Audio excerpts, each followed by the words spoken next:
The year was 2147. For 200 years, humans had been part of something called the Galactic Concord. The Concord was a huge group of 847 different alien species. They lived together, traded together, and made laws together. The whole thing was run by three old and powerful races known as the Veeltari. These elder races believed they had a duty to help younger species become civilized.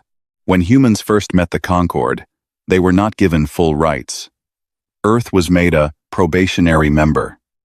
This meant humans had to prove they were worthy. For 2 centuries, Earth followed every rule. Humans signed every treaty.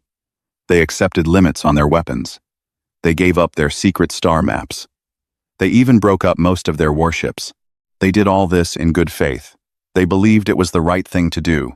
Admiral Sarah Voss was a proud officer of Earth's small diplomatic defense fleet. She commanded a ship called the ESS Magellan. Sarah was tall and strong, with gray eyes and short brown hair. She had risen through the ranks by helping people. She had led many missions to deliver food and medicine to alien colonies in need. Sarah truly believed in the dream of the Concord. She thought peace was always better than war. Her son, Marcus Voss, was a young lieutenant. He served on the ESS Kestrel. The Kestrel was stationed at a colony world called New Geneva. New Geneva was a beautiful place in the Tau Ceti star system. Over 4 million humans lived there.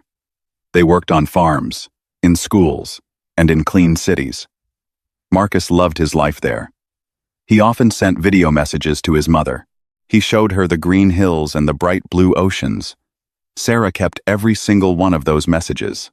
One quiet morning, while Sarah was reading reports in her office, an alarm started blaring.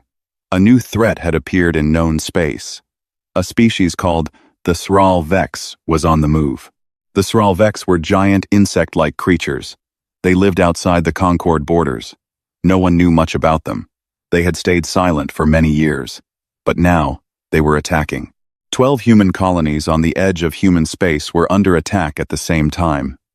The attacks were not random. They were planned with great care. The Sral Vex had been watching humans for a long time. They had picked humans because Earth had the weakest defenses in the whole Concord. The bug-like aliens wanted 3 things. They wanted human bodies for food. They wanted human technology to copy. They wanted human prisoners to use as slaves. Sarah's hands trembled as she read the reports. Then her personal screen lit up. It was a call from New Geneva. It was from Marcus.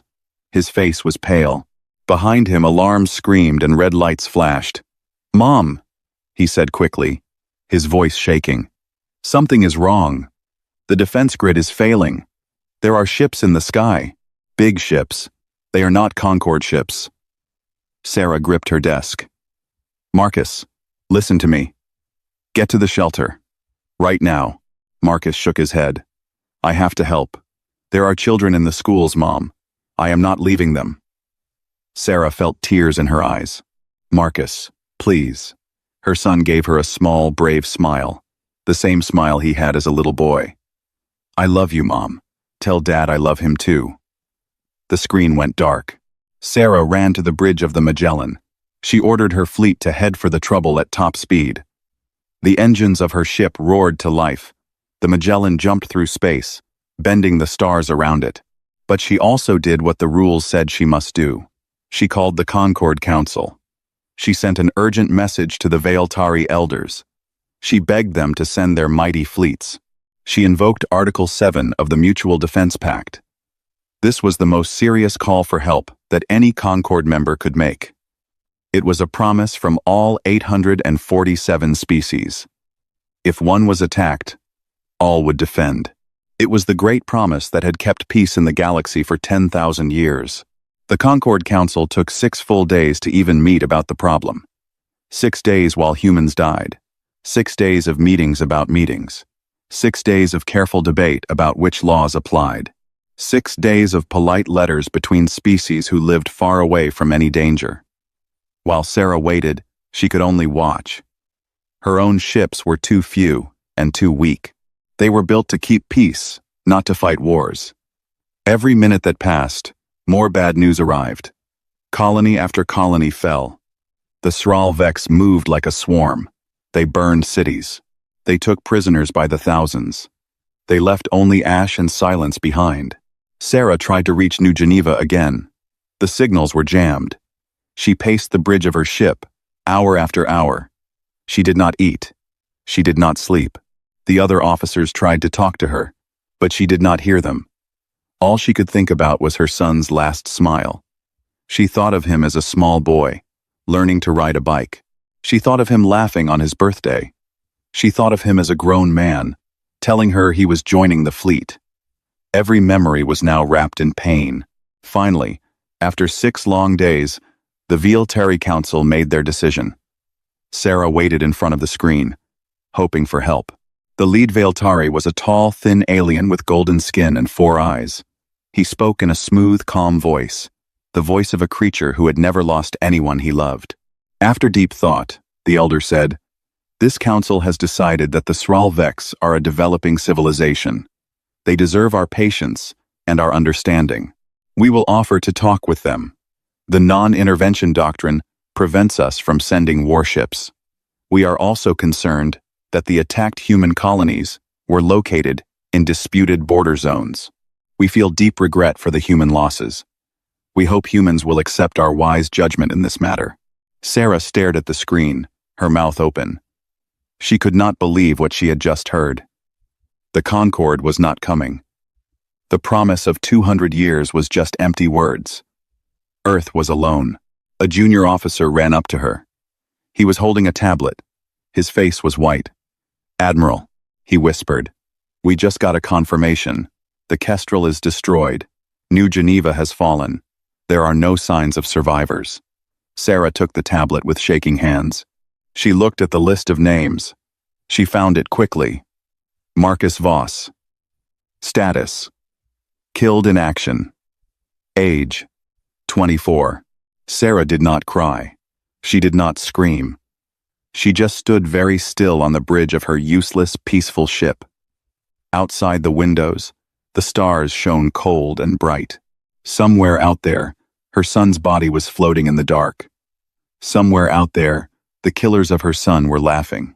Somewhere out there, the Veiltari elders were patting themselves on the back for their wise judgment. Inside Sarah Voss, something quietly broke. And something else, something hard and cold, began to take its place. She did not know it yet. But this was the moment when the long peace of Earth ended. This was the moment when humanity began to wake up. She turned to her crew. Her voice was very calm, calmer than they had ever heard it. "Take us home," she said. "Take us back to Earth." The Magellan turned its nose toward the small blue planet that was her home. The journey back would be quiet. The crew would not speak much. Many had also lost loved ones in the slaughter. But the storm that was coming would shake the whole galaxy. Sarah did not know yet what she would do next. She only knew that the old way of doing things was dead. It had died with her son. It had died with 11 million others. Something new was about to be born. Something the galaxy had never seen before. Sarah Voss landed on Earth 2 weeks later. She had not slept much during the journey home. Her uniform hung loose on her body. She had lost weight. Her eyes were dark and tired. But inside, she was burning. Every minute, she thought of Marcus. Every minute, she thought of the cold faces of the Veiltari elders. While Sarah was traveling home, the killing did not stop. The Sralvex kept attacking. Over the next 40 days, 18 more human colonies were destroyed. The numbers were so big they were hard to understand. 11 million humans, 11 million mothers, fathers, children, friends, all gone. Some were killed, some were taken as slaves. Some were used as food for the bug-like aliens. The Sralvex did not care which humans died how. They only cared about taking what they wanted. During those 40 days, Sarah and her ships could only run. The Concord rules said humans were not allowed to fight back hard. They could only evacuate civilians. Sarah saved many lives. She crammed thousands of refugees into her ships. She rescued children whose parents had been killed in front of them. She held screaming babies in her arms. But for every life she saved, 10 were lost. Every single colony she tried to defend, she had to leave behind. The Concorde watched and did nothing. Then came worse news. Earth spies discovered something terrible. Two species in the Concorde, races that humans had thought were friends, had been secretly trading with the Sral Vex for years. They had given the bug aliens maps of human worlds. They had told them which colonies were the weakest. They had even told them when Earth's defense ships would be far away. The slaughter of humans was not a surprise attack at all. It had been planned, and the Concorde had known. When Sarah arrived back on Earth, she was not the same person who had left. She walked off her ship slowly. The wind on her face felt strange. She was greeted by news cameras and important officials. They asked her to make a speech. She said only one thing. "I need to speak to the Parliament, tomorrow, about what we are going to do next." Then she walked past them all and went home. That night, an old man came to her door. His name was Dr. Hiroshi Tanaka. He was a famous scientist who studied alien biology. He was over 70 years old. His hair was white. His back was bent. But his eyes were sharp and clear. Sarah let him into her quiet home. She made him tea. They sat at her kitchen table. Tanaka placed a small black device on the table. He did not say anything for a moment. Then he spoke softly. "Admiral Voss, I have wanted to show this to someone for 40 years, but there was never the right person. Now, I think, you are the right person." He pressed a button on the device. A screen lit up between them. It showed plans, drawings, numbers. Notice. Sarah looked closer. Her eyes grew wide. "These are weapons," she whispered. Tanaka nodded. "Yes. Many weapons. All of them illegal under Concorde law. All of them built by Earth's best minds in secret over the last 200 years. He scrolled through the plans. There were weapons that could split atoms with perfect aim. There were drugs that could turn off an alien's nervous system. There were ships that could move faster than any Concorde warship. There were AIs who could think 1,000 times quicker than any general. "Why?" Sarah asked. "Why did our people make all this, if we were not allowed to use it?" Tanaka smiled, a sad smile. "Because deep inside, we never fully trusted them. The leaders kept these things hidden. They thought we should always try peace first. They were good people, but they were wrong. We held back our claws while wolves circled us." Sarah stared at the screen for a long time. Her hands closed into fists. Then she nodded slowly. "Show me everything," she said. The next morning, Sarah stood before the World Parliament. The huge room was full. Every leader from every nation on Earth was there. They had heard about the 11 million dead. They had heard about the Concorde doing nothing. The room was very quiet. Sarah walked up to the speaking stand. She wore her full uniform. Her medals shone in the light. But her face was a face of stone. She did not bring any notes. She did not need them. "For 200 years, she said, her voice carrying through the room, "we were the perfect students. We followed every rule. We bowed our heads. We trusted those who said they were our betters. And what did we receive in return?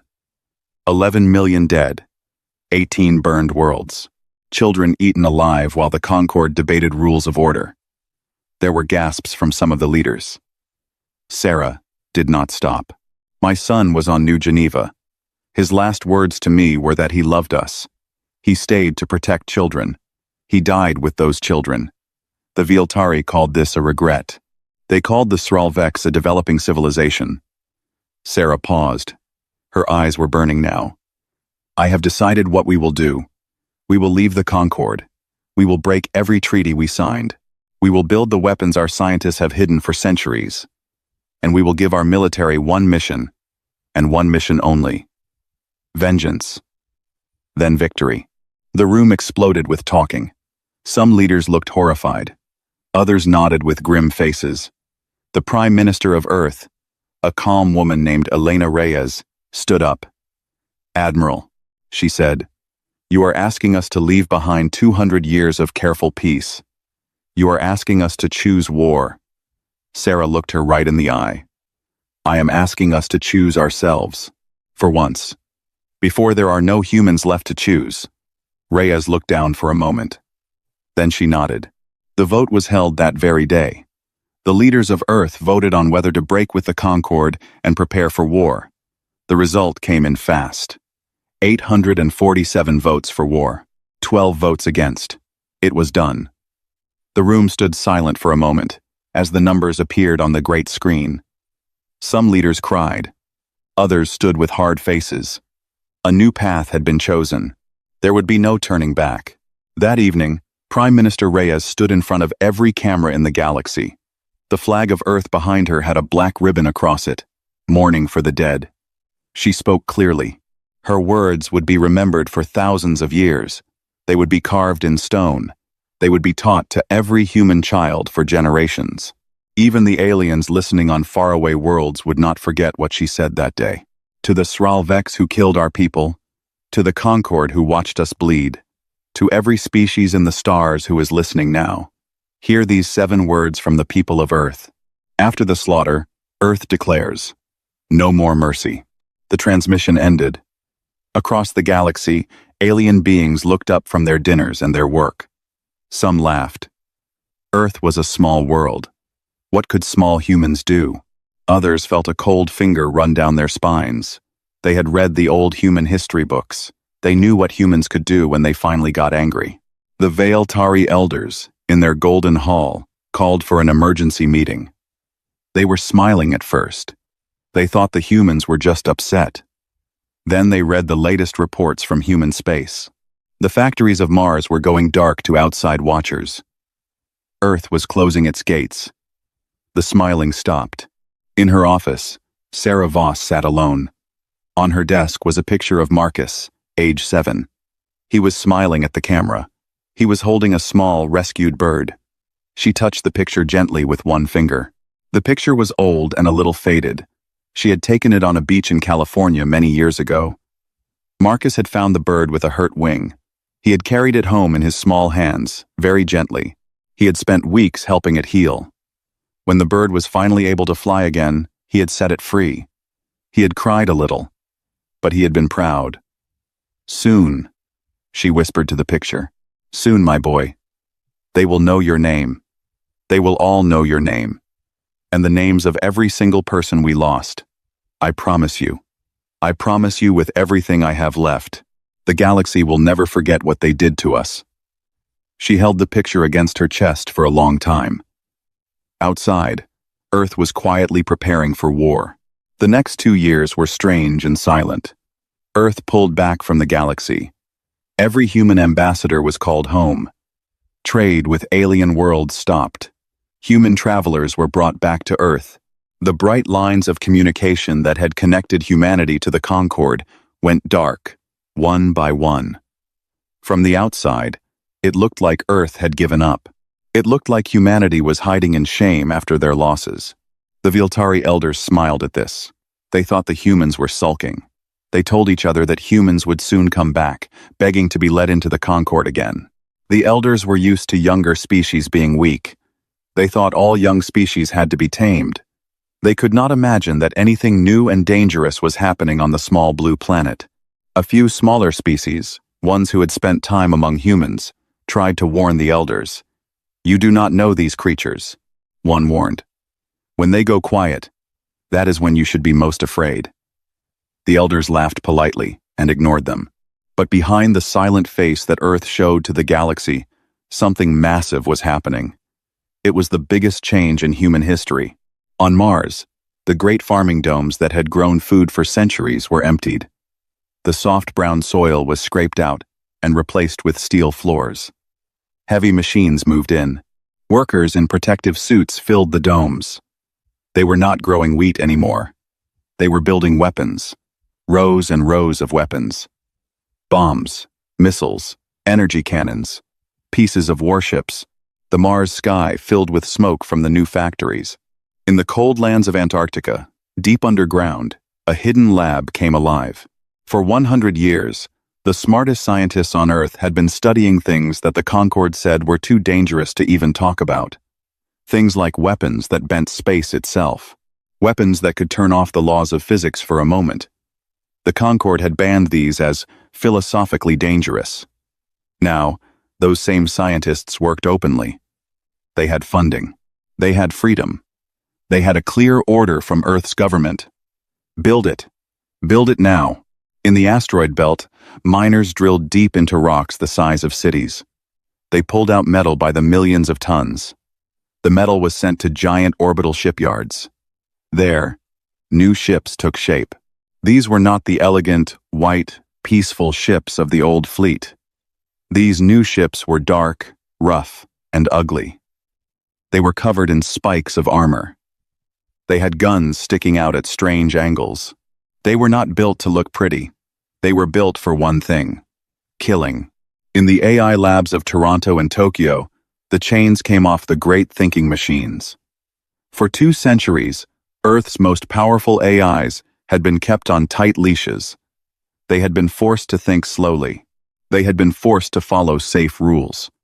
The Concorde had been afraid of human AIs. Now, those AIs were given full power. They thought 1,000,000 times faster than any human. They worked together to design weapons. They planned battles before the battles happened. They learned everything about every alien species in the Concorde. Sarah Voss was given a new title. She was now Grand Admiral of the United Terran Warfleet. She had complete command of every human warship. Her hair had turned white at the temples in just 2 years. She did not laugh anymore. She did not cry either. She worked 16 hours a day. She visited shipyards. She read battle plans. She studied alien biology. She learned every weakness of every enemy. Her flagship was the largest warship ever built by humans. It was 12 kilometers long. It was as big as a small city. Its armor was thicker than any building. It carried weapons no one had ever seen before. The ship had a special name. Sarah had chosen it herself. It was called the ESS, Marcus. Every time she walked onto its bridge, she felt her son's hand on her shoulder. On the same day that the Marcus rolled out of the dry dock, Sarah called all her admirals together. She showed them the file Tanaka had given her. She showed them the new factories. She showed them the new fleet. "We are no longer the people we used to be," she told them. "We will never be those people again, but we will save what is left of humanity. And we will send a message that lasts 10,000 years." While the ships and weapons were being made, Earth spies did their work. They were called ghost operators. They went deep into Concorde territory. They wore disguises. They paid for secrets. They broke into computer systems. They risked their lives every single day. After 18 months of this work, they found something that made even Sarah Voss feel cold. A young agent named Anya Sharma was the one who brought the file home. She was thin and young, with dark hair and sharp eyes. She had been a journalist before the slaughter. Now, she was a spy. She walked into Sarah's office one morning and put a data crystal on the desk. "Admiral," she said quietly, "you need to see this. You need to understand what really happened."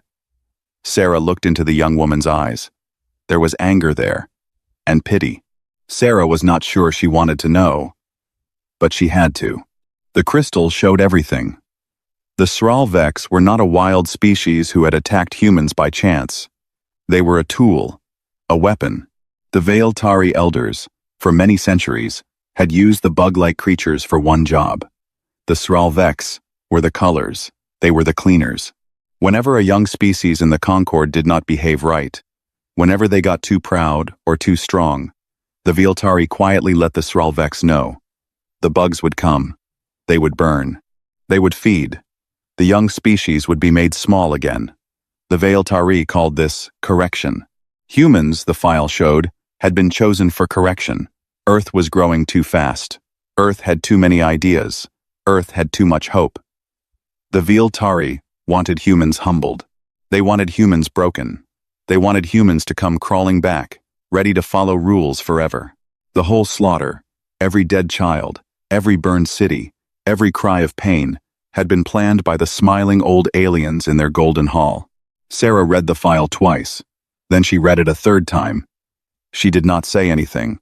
She just sat at her desk and stared at the wall. Anya stood quietly. She knew what this meant.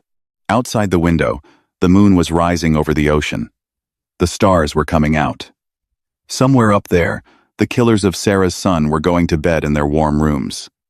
They were not afraid. They thought their plan had worked. They were waiting for Earth to come crawling back. Sarah finally stood up. Her face was perfectly calm. Her voice was perfectly steady. "Anya," she said. "Thank you." The young agent nodded and left the room. Sarah walked through the long corridors of Earth's command center. She walked past sleeping officers and quiet rooms. She walked up to the highest deck. She walked out into the cold night air. She looked up at the sky. She picked out a star. She knew which one.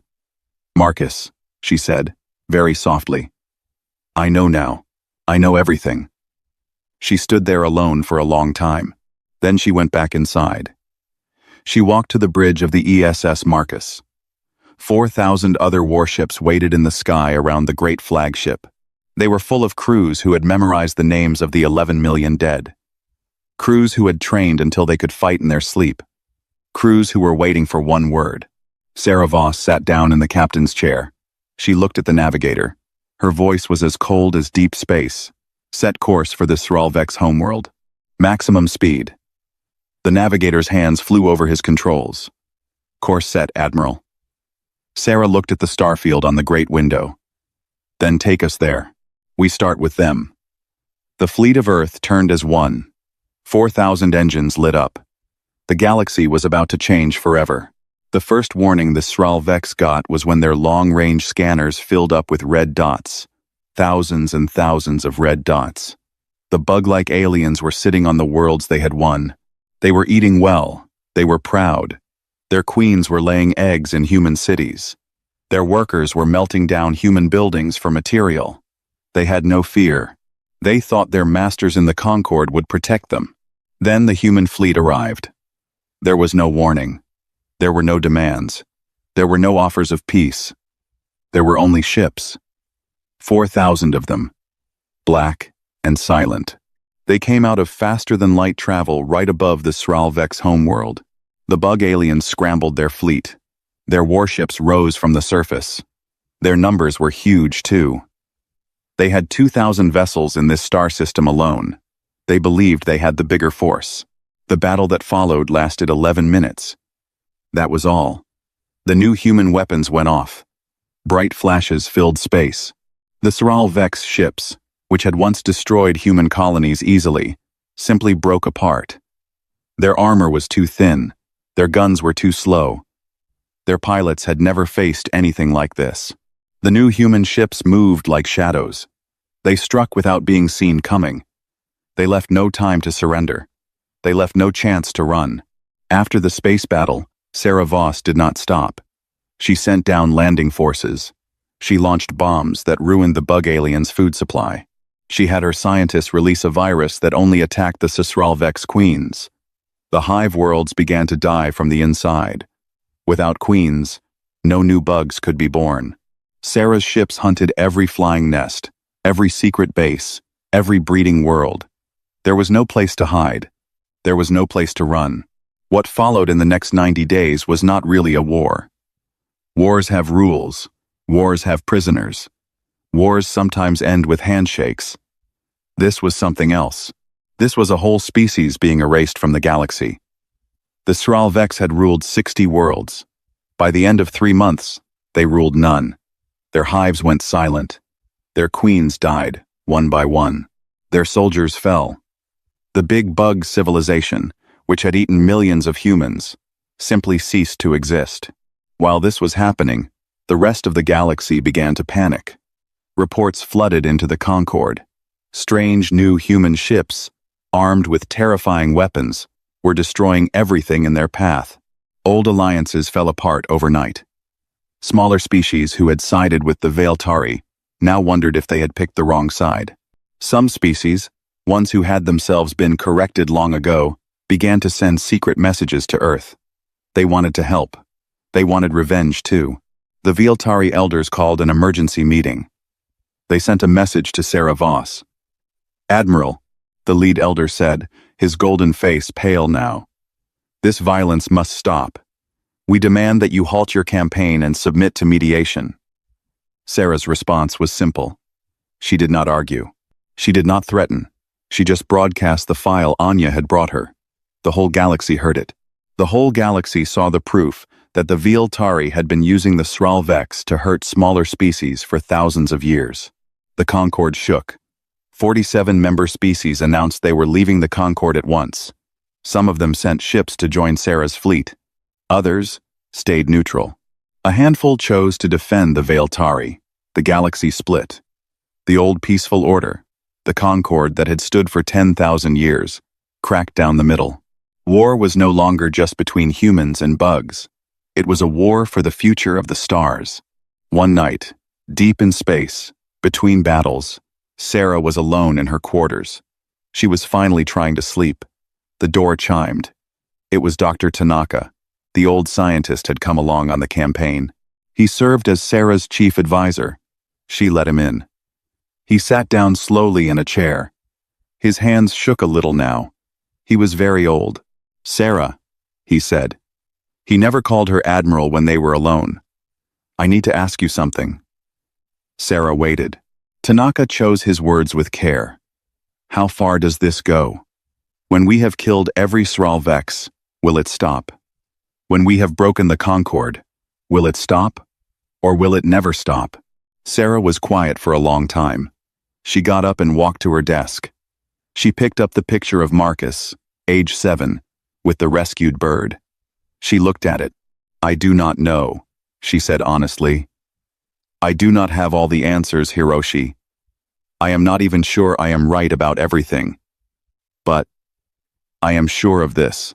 The Concord does not get to decide where we stop. The Viltari do not get to lecture us anymore. After all this is over, we will decide. Humans will decide. And we will live with whatever choice we make." Tanaka nodded slowly. He did not look happy. But he did not look angry either. Just tired. Very tired. "All right," he said softly. "All right." After 90 days, the Sral Vex were gone. Sarah turned her fleet toward the heart of the Concord. By now, her fleet had grown. With the alien defectors who had joined her, she commanded over 12,000 warships. It was the biggest war fleet in galactic history. The Concord put together its own defense fleet to stop her. They had 36,000 ships, 3 times as many as Sarah. But their ships were old. Their captains had not fought a real war in centuries. Their tactics were stiff. They had grown soft from too many years of peace. The capital of the Concord was a planet called Viltar Prime. It was an ancient and beautiful world. It had golden cities. It had crystal towers. It was where the elders ruled the galaxy. Sarah's fleet arrived above the world in a wide ring. The defenders of the Concord formed up to meet them. The two fleets sat across from each other. The whole galaxy held its breath. Then Sarah Voss gave the order. "Begin." The Battle of the Crown Stars lasted 2 full days. It was the biggest space battle ever fought. 48,000 ships clashed in the dark between worlds. Bright explosions lit up the system. New stars were born and died in moments. Captains made impossible choices. Heroes were made and lost forever. By the end of it, the Concord fleet was broken. Many ships had run away. Many had surrendered. Many were just gone. Ash drifting in the cold. The ESS Marcus, scarred and burned but still flying, punched through the last defensive ring above Viltar Prime. The world below had no protection now. Sarah Voss could see the golden cities through her windows. She could see the crystal towers of the elders. She could see the place where they had decided that her son should die. A signal came through. The Viltari elders were calling. The lead elder appeared on her screen. He was no longer smug. He was no longer proud. His golden face was pale. His 4 eyes were wet. His voice trembled. "Admiral Voss," he begged. "We surrender. Without conditions. We will pay any price. We will give up all our power. We will hand over every council member who hurt your people. Please, please stop." Sarah looked at him. She felt nothing. No joy. No anger. No pity. Just a cold, calm space inside her. She had won. She could now order the world below to be burned to ash. Or she could accept the surrender. Or she could do something else entirely. 12,000 warships waited for her word. 11 million ghosts waited for her word. And one small boy, age 7, holding a rescued bird, waited for her word. Sarah Voss reached out one finger. She pressed a single button. The transmission from the elders went silent. She muted the call. She sat alone in her chair, looking out at the conquered world. Her face was a mask. The galaxy held its breath. What would she do? Sarah Voss sat alone in her ready room. The surrender broadcast was waiting. The elder's begging face was paused on her screen. She could see his trembling 4 eyes. She could see his open mouth. The whole galaxy was waiting for her answer. 12,000 warships were waiting for her order. She did not move. She did not speak. She just thought. She thought of Marcus, age 24, dying in flames to protect children. She thought of Marcus, age 7, holding a small bird he had saved from a storm. She thought of the 11 million dead humans whose names she had memorized. She thought of the 60 Sralvex worlds her fleet had silenced forever. She thought of the watching galaxy, shaking with fear of her. She thought of the kind of people humans would become if they wielded this much power without restraint. She thought of her son's last message. "I am not leaving them," he had said. "I have to help." Marcus had not died for revenge. He had died for the children in the school. He had died trying to do the right thing, even when it was hard. Sarah closed her eyes. For the first time in 3 years, she let herself feel something other than cold. She felt tired. So very tired. She also felt something small and warm. Something like a thought of peace. Sarah Voss opened her eyes. She turned the screen back on. The elder was still there, waiting in fear. Sarah spoke clearly. "I accept your surrender," she said. "But on my terms. Not on yours. Not on the Concord's. Not on anyone else's. On the terms of Earth, of humanity. We are coming down to your capital. Prepare a meeting hall. Every species in the Concord will be there. I will speak to all of them. Then we will see what comes next." 2 days later, Sarah Voss landed on Veeltar Prime. She came down with a small group. Just a few officers. Just Dr. Tanaka. Just the agent Anya Sharma. She did not bring soldiers to threaten anyone. She did not need to. She walked into the great hall where the Concord had ruled for 10,000 years. The hall was bigger than any place she had ever seen. The ceiling was painted with stars. Every species in the galaxy had a seat there. Every seat was filled. Sarah walked up to the central podium. She wore her uniform. She wore her medals. She did not have notes. She looked out at the 800 species watching her. Some looked angry. Some looked afraid. Some looked hopeful. Some, especially the smaller species who had been hurt by the Veeltari before, looked at her with something like love. "My name is Sarah Voss," she began. Her voice was clear. It carried across the great hall. "I am from a planet called Earth. 3 years ago, my people lost 11 million souls. They were murdered by your tools and ignored by your laws. We were promised protection. We were given lies. We did what your laws said. We were rewarded with the death of our children. So we left your laws behind. We picked up our weapons. We came for you. And now you all know what we can do." The hall was utterly silent. Sarah let the silence sit for a long moment. Then she spoke again. Her voice was softer now, but not weaker. "I could end you all today. I could turn this planet to ash. I could make every species here bow to humans for the rest of time. There would be no one in the galaxy who could stop me. Not now. Maybe not ever." A few aliens in the front rows began to shake. "But I will not do that," Sarah said. "Because that is what the Veeltari did. They had power. They used it to hurt those weaker than themselves. They called it civilization. We will not become another Veeltari. We will not become another Concord. We will not become another version of the same old story." Sarah paused. The whole galaxy listened. "I am dissolving the Concord today. It is over. In its place, I am creating something new. a loose alliance of free worlds. We will call it the Terran-Aligned Compact. It has only 3 rules. 3 rules forever. First, no species shall ever again be culled for political reasons. The slaughter of innocent civilizations stops today, forever. Second, no member shall ever be forced to disarm against its will. We will not let strong species trick weak ones into giving up their teeth. Third, an attack on any signed member is an attack on all of them. We will protect each other. Truly. Not with empty words like the old Concord. A long murmur ran through the hall. Sarah went on. Earth does not want to rule you. Earth does not want your money or your worlds. Earth wants only one thing. We want to make sure that what happened to us never happens to anyone else. Ever. Any species who joins us will be free. Any species who does not wish to join is welcome to stay outside. We will not bother you. But if anyone, ever, attacks an innocent world for any reason, we will come, and we will end them, as we ended the Sralvex.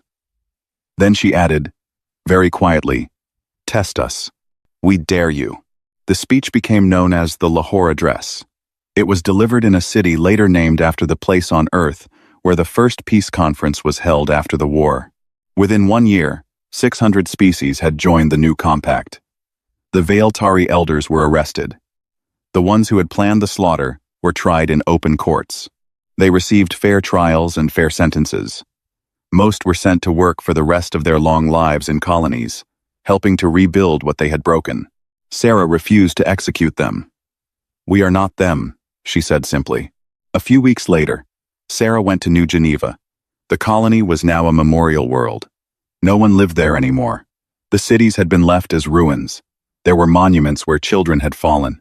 Dr. Tanaka came with her. He was older now. He used a cane. They walked through the silent streets together.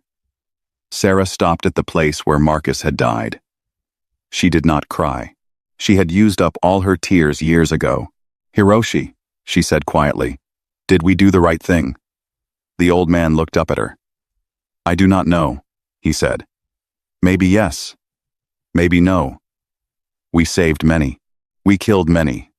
We carry it all now. Sarah nodded. Yes. We carry it all now. They stood there for a while, in the cold, quiet wind. The stars came out one by one. They were different stars now. They belonged to a different galaxy. 5 years later, Sarah Voss retired from the military. She had grown old fast. Her hair was fully white. Her shoulders were a little bent, but her eyes were still sharp. On her last day in service, there was a ceremony. A new ship was being launched. The crowd was huge. Humans and aliens stood side by side. They had come from all over the new compact to see Sarah's last act. The ship was beautiful. It was white and silver. It was not a warship. It was a humanitarian vessel. It would travel the galaxy bringing food, medicine, and rescue to any species in need. The name of the ship was painted on its side in big letters. It read, ESS Mercy. A young officer stood next to Sarah. She was a new lieutenant, born after the war. She looked at the name with a small smile. Admiral, she asked, is the name a joke? After what we said? Sarah looked at the ship. Then she looked at the crowd. Then she looked up at the sky, where she could imagine her son was watching. She answered without anger, without pride, with just a quiet, hard wisdom that had been bought with rivers of pain. We told the galaxy there would be no more mercy. We meant it. We delivered. And now that everyone understands what humans can do, now that everyone knows we are not weak, now that no one will ever again think of us as easy prey, now we get to choose mercy again, not because we must, not because someone tells us to, because we will. That is the difference. The choice is ours now, and we choose this. She lifted her hand and saluted the white ship. The ESS Mercy lifted off slowly. Its engines glowed soft blue. It rose through the clouds. It climbed past the moon. It picked up speed. It flew toward a distant star, where a small species needed medical help. 200 years before, That species would never have asked humans for help. Now, they had begged for it. Now, humans were the first to come. Sarah Voss watched the ship until it was just a tiny dot. Then she watched until it was gone. Then she went home. The slaughter was over. The mercy had begun.